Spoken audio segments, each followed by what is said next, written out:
The cake at my Stanford graduation party said, "Congratulations, disappointment." And that's when I decided my family had just lost their secret millionaire daughter forever. My name is Alina Mitchell, 24 years old, and while they were recording my humiliation for entertainment, they had no idea I'd been quietly funding their lives for years. That was about to change. Standing in their decorated living room, watching them laugh at their cruel joke, I realized I'd been funding my own abuse. The banner reading, "Congratulations, Alina," stretched across the room like a beautiful lie. Blue and silver streamers hung from every corner, expensive decorations that cost more than they usually spent on me in a year. I'd never seen them put this kind of effort into anything for me. Not when I won the state science fair at 16, beating out students from schools with budgets 10 times ours. Not when I graduated valedictorian from high school with a perfect 4 GPA. Not when I landed my first internship at Goldman Sachs last summer, the one that had quietly been paying me more than my father's annual salary from his struggling insurance business. But they'd done it for Jake before. My older brother, the golden child who could do no wrong, even when everything he touched turned to ash. When Jake barely scraped into a second-tier college 3 years ago with a 2.3 GPA, they threw him a massive celebration, invited all his friends, bought him a brand new MacBook Pro, and even rented a bounce house because it would be fun. When he flunked out after his first year, partying through finals week instead of studying, there were no lectures, no disappointment, no consequences. Just understanding nods and promises that everyone learns at their own pace, and college isn't for everyone. For me, every achievement came with the same dismissive phrase, "Alina doesn't need the attention, she's the dependable one." The dependable one. That was my role in this family, the one who quietly excelled without needing praise, the one who solved problems without complaining, the one who always put everyone else's needs before her own. Mom wrapped me in a surprisingly genuine hug. "We're so proud of you, sweetheart. Our little girl, graduating summa cum laude from Stanford." The words hit me like a physical shock. She knew my GPA. She knew the Latin honors. When had she ever paid attention to details like that before? I blinked, genuinely confused by the sincerity in her voice, the way her eyes seemed to actually see me for the first time in years. After 24 years of being the family afterthought, was something finally changing? Had I finally done something worthy of their recognition? Dad clapped my back with more enthusiasm than I'd seen from him since. Well, ever. His hand lingered there, warm and proud in a way that made my chest tight with unexpected emotion. First college graduate in the family, huh? Look at you, kiddo. Stanford University. Who would have thought our quiet little Alina would end up there? The word kiddo hit differently when it wasn't followed by disappointment or dismissal. I actually smiled, really smiled for the first time in months, maybe years. "We always knew you were special," Mom continued, her hand still on my arm.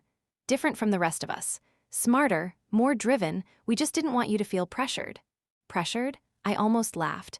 I'd been pressuring myself for years while they lavished attention on Jake's mediocrity.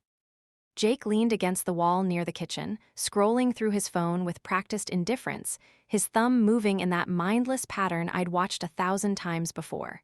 Typical. Even today, he couldn't be bothered to engage. But somehow, even his obvious disinterest couldn't dampen this moment. For once, this was about me. Neighbors and family friends I barely recognized came up to shake my hand, asking about my future plans, my degree, my prospects. Mrs. Henderson from next door wanted to know about my thesis. Uncle Mike asked about job offers. Cousin Lisa actually seemed impressed when I mentioned my internship experience. If they only knew about the investment portfolio I'd been building since sophomore year, starting with the money from my part-time tutoring job and growing it through careful research and strategic risks. Or the consulting firm I'd quietly started that was already generating 6 figures annually, helping small businesses optimize their financial strategies while I finished my final semester. The irony wasn't lost on me. While they celebrated my graduation, they had no idea I was already more financially successful than anyone in this room, including them. Then they brought out the cake. Magnificent, 3 layers, professional frosting, definitely custom ordered. Mom carried it in with a bright smile, setting it directly in front of me. Dad pulled out his phone to record the moment. When had he ever wanted to record my achievements before? "Go ahead," Dad said, his grin stretching wide with anticipation. "Take a look at what we had made special just for you." The room fell quiet, everyone gathering around with expectant faces. I could feel their eyes on me, waiting for my reaction, their phones out to capture this moment of family pride. Still caught in the warmth of the moment, still believing that maybe, just maybe, things had finally changed between us, I leaned forward eagerly. My heart was actually racing with happiness, with the unfamiliar sensation of being truly celebrated by the people who were supposed to love me most. And that's when I saw the writing. Congratulations, disappointment. The words hit like a physical blow. The elaborate joke crystallized instantly, the decorations, the effort, the fake pride, all designed to build me up just high enough to make the fall more satisfying. The laughter started with Dad. A low chuckle that grew into full-bellied laughter like this was the funniest thing he'd ever orchestrated. His phone was still recording, capturing my humiliation for posterity. Mom giggled behind her hands, trying to appear apologetic while clearly enjoying every second of my shock and pain. "Oh, honey, you should see your face." And Jake, he was nearly in tears from laughing, doubled over and clutching his sides like he might collapse from the hilarity of it all. "Holy shit, Alina, your expression is priceless." "Oh, come on," Dad said, seeing my face drain of all color and warmth. "It's just a joke. You can't be that sensitive about everything." Jake wiped his eyes, still grinning with malicious delight. "Damn, Alina, don't look so shocked. You know it's funny. You're always so serious about everything. Lighten up for once." I scanned the room. A few guests shifted uncomfortably, but no one defended me. They just watched, waiting to see how the family punching bag would react this time. Would I cry? Would I run? Would I play along and pretend it was funny? This wasn't about the cake. This was about 24 years of being treated like I didn't matter, of having my achievements minimized, my feelings dismissed, my very existence treated as secondary to Jake's needs and wants. I picked up my champagne glass and slowly raised it. The room quieted. Instead, I smiled. The kind of smile that didn't reach my eyes but carried something much more dangerous underneath. "To my family," I said smoothly, "for always being exactly who I thought you were." The laughter died. "And to this party, so much effort put into humiliating me, I'll never forget it." Silence stretched. Mom's smile faltered. "And to the future," I continued, "because I finally learned exactly how to treat you, the way you've always treated me." I drained the glass in one smooth motion, the champagne bitter on my tongue, and set it down carefully on the table. The crystal made a soft clink that seemed to echo in the sudden silence. Then I headed for the door, my heels clicking against the hardwood floor with deliberate precision. As I grabbed my jacket from the hall closet, I could feel their eyes on me, could sense the confusion starting to creep in. Jake was staring now, his smirk faltering as he tried to figure out if this was still part of the joke. Dad cleared his throat uncomfortably. "Oh, and one more thing," I said, pausing at the threshold and turning back to face them one last time. "Check your bank accounts in about 3 weeks. You'll figure out the rest soon enough." Then I walked out, closing the door behind me with the kind of quiet finality that said I might never open it again. I left them standing in their decorated living room with their cruel cake and their dying laughter, drowning in the thick, suffocating silence they deserved. I was never the daughter they wanted. That belonged to Jake, the charismatic one who could charm his way out of any consequence. He was their golden child, defended and enabled endlessly. Me, I was tolerated. It started early. I'd win competitions, bring home certificates, desperate for recognition. Meanwhile, Jake would draw crayon scribbles and Mom would gush about his artistic talent, displaying his artwork while my honor roll certificates got stuffed in drawers. "Don't brag, honey," Mom would say when I showed her my achievements, her voice carrying that particular tone of disapproval that made me feel ashamed for wanting acknowledgement. "Nobody likes a show-off, be humble."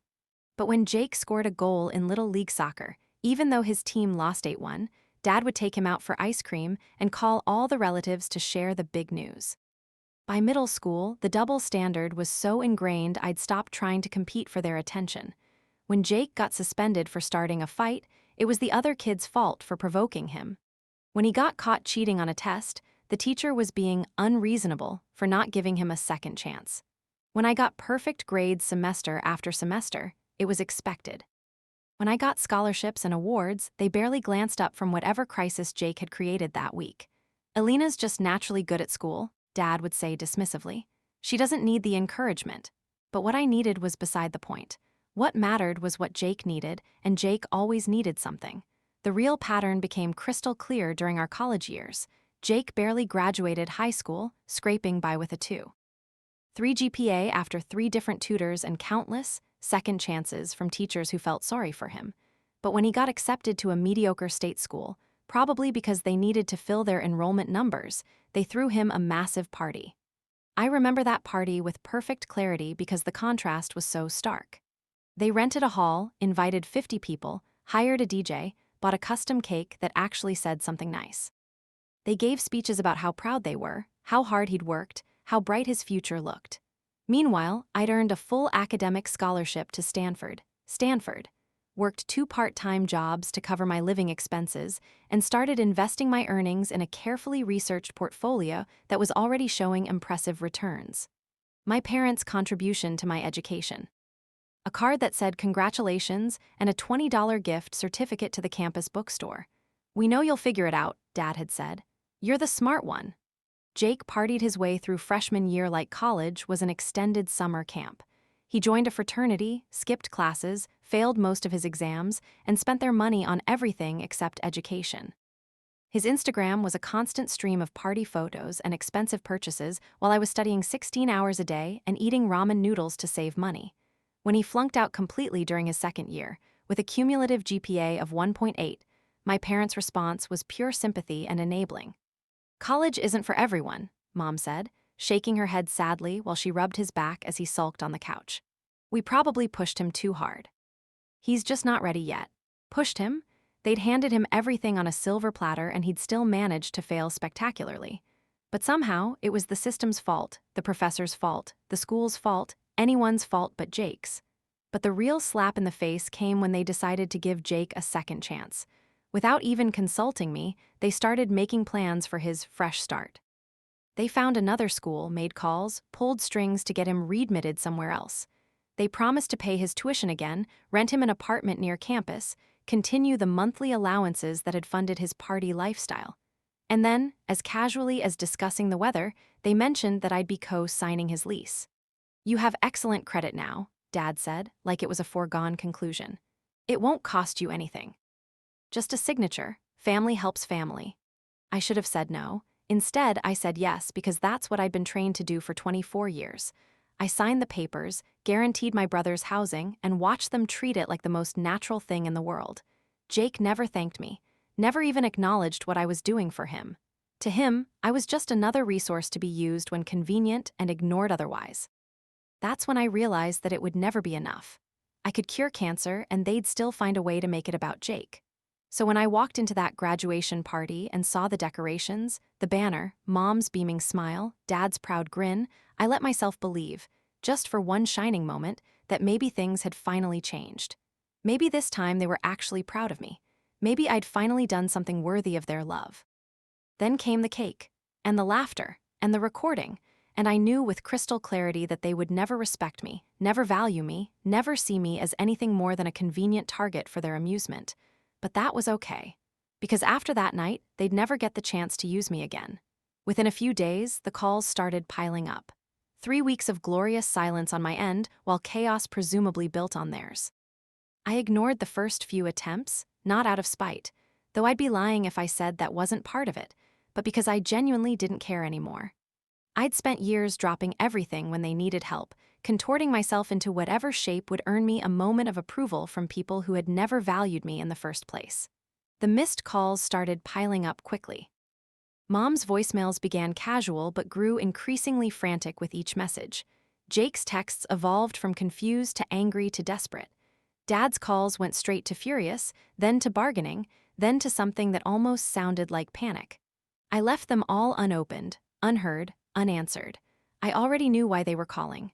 I'd known this moment would come from the second I walked out of that party. The only question was how long it would take them to figure out the scope of what they'd lost.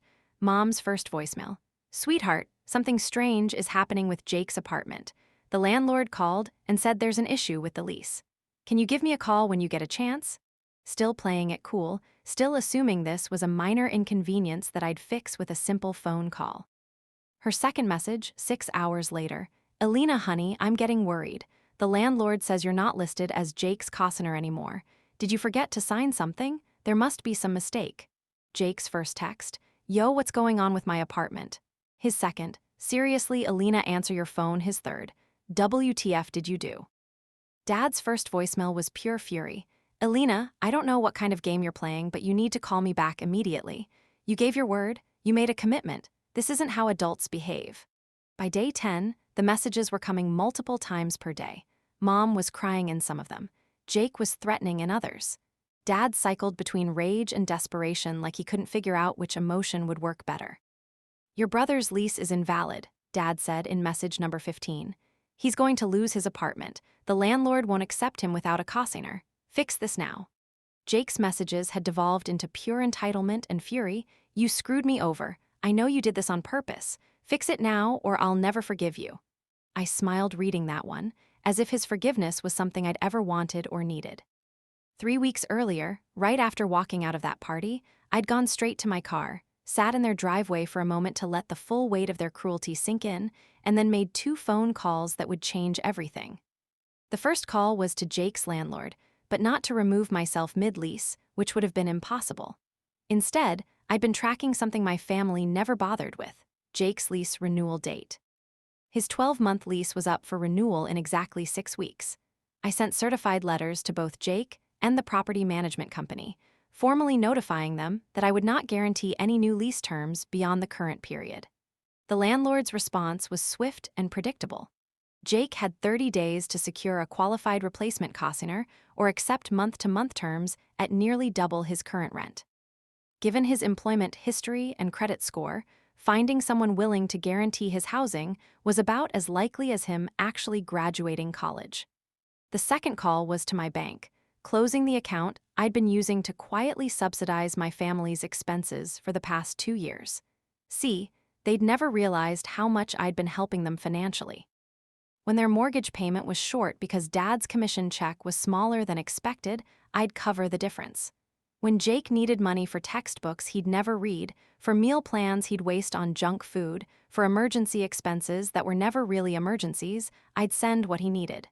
They never asked for this help directly. They never acknowledged it. They just expected it. Like it was my responsibility to keep their financial house in order while they focused on more important things, meaning Jake. When they started planning Jake's second college attempt, Dad had casually mentioned that I should pitch in since I was doing so well now. Family takes care of family, he'd said, and you've always been good with money. I'd never explicitly agreed to fund Jake's second chance, but they'd taken my help for granted. They'd built their plans around the assumption that I'd pay what I always paid, cover what I always covered, continue being their silent financial safety net. Instead, I'd done the one thing they never expected. I'd completely stopped. No more co-signing, no more emergency transfers, no more quiet bailouts. No more assuming responsibility for other people's poor decisions. The tuition deposit they were expecting from me, never sent. The monthly apartment payments they thought I'd help with, not happening. The spending money Jake was used to receiving when his allowance ran out early, gone. And now they were drowning, finally understanding that the water they'd been treading all these years wasn't actually supporting them. I was. On day 22, I finally answered Dad's call. I let it ring twice, took a sip of the excellent wine I'd bought with money that used to go toward their mortgage, and picked up. What the hell did you do? He barked before I could even say hello, his voice tight with an anger that barely concealed genuine panic. I held the phone away from my ear slightly, listening to his familiar rant about responsibility and family obligations and promises made. The same speech he'd given me countless times when I'd disappointed him, but never, not once, given to Jake when he'd failed spectacularly at everything they'd given him. When he finally ran out of steam, I spoke calmly, my voice steady and measured. I don't think I will.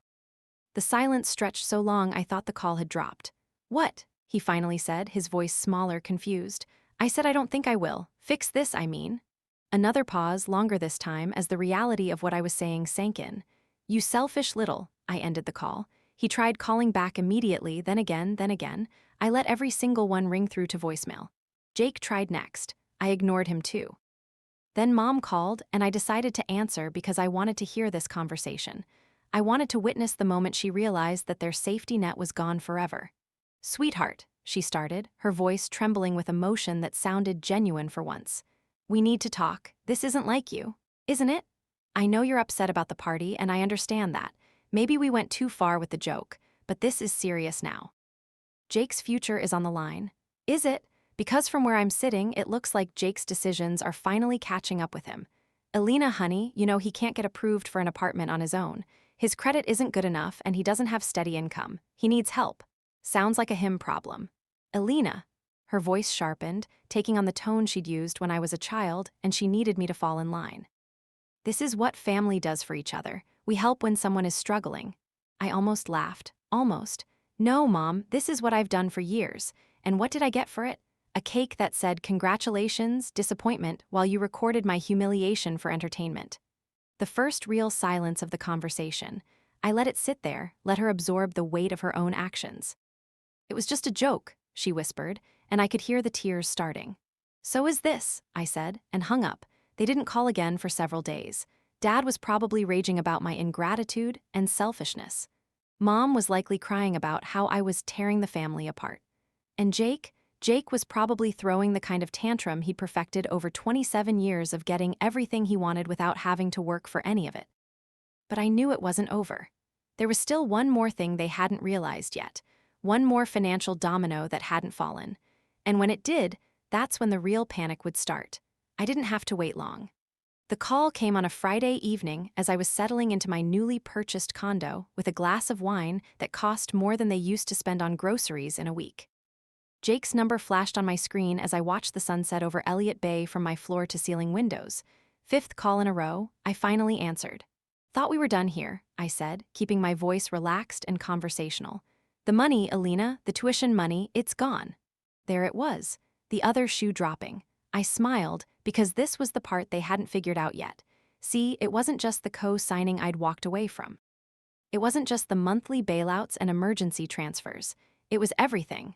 All the quiet financial support I'd been providing for years, including the contributions they'd simply assumed I'd make toward Jake's second college attempt. You said you would help, Jake was saying, panic clear in his voice for the first time in years. The school called. The payment never went through. I don't have enough to cover it myself. I'm about to lose my spot. No, I replied calmly, taking another sip of wine. You assumed I would help. There's a big difference. But Mom and Dad said you were going to contribute. They said it was all arranged. Mom and Dad said a lot of things. Did they also tell you that I'd cut you off, that I'd removed myself as your cosigner, that I'd closed the account I was using to subsidize your lifestyle? Silence. Then much quieter. Elena, this is my last shot, right? No other school will take me after 2 failures. This is it. And there it was, that note of real desperation. The moment it finally hit him that he was truly screwed, that his safety net was gone, that for the first time in his life his actions might actually have consequences. Yeah, I said, I know. So you'll fix this? You'll help me out, just this once. I repeated the same phrase Dad had tossed at me countless times when I'd needed help, when I'd struggled, when I'd asked for support and been told to handle it myself. You'll figure something out. The silence that followed was profound. You're such a bitter bitch, Jake finally snapped, falling back on insults when manipulation failed. You're just doing this to punish me because you can't stand that I'm the favorite. No, I said evenly, my voice steady and sure. I'm doing this because I finally learned how to treat you the same way you've always treated me. I let that truth hang in the air for a moment before continuing. Your tuition deadline is Monday, right? That's 3 days, good luck. Then I ended the call and blocked his number.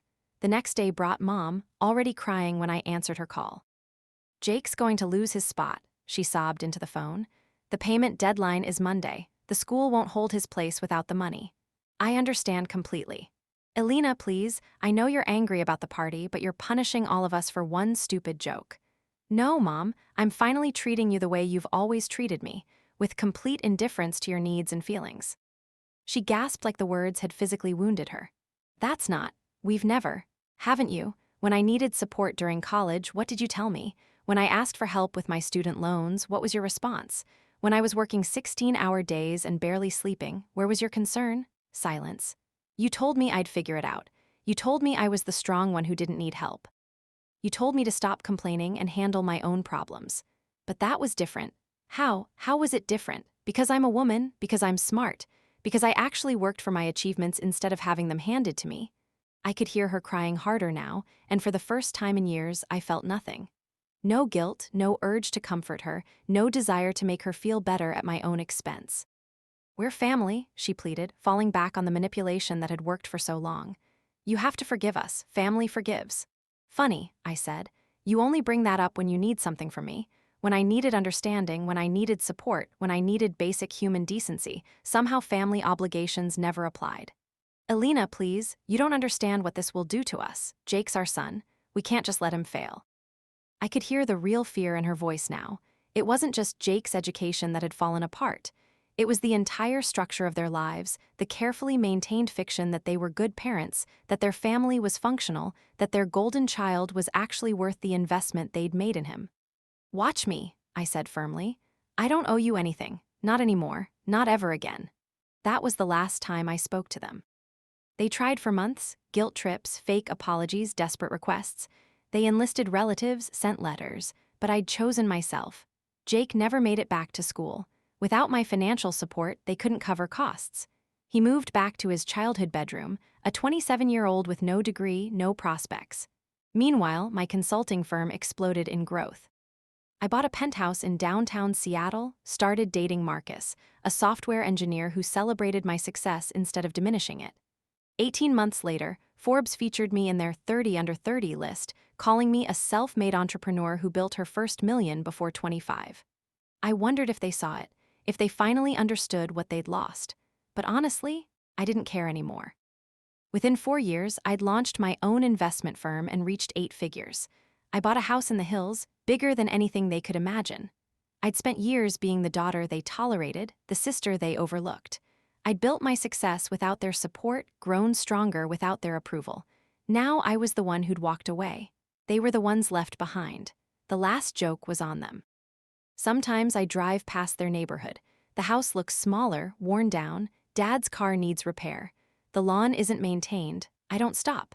I just drive past in my Tesla, remembering the ghost I used to be, grateful for the woman I became. The family photos probably still don't include me, but that's fine. I was always cropped out anyway. Now I'm writing my own story.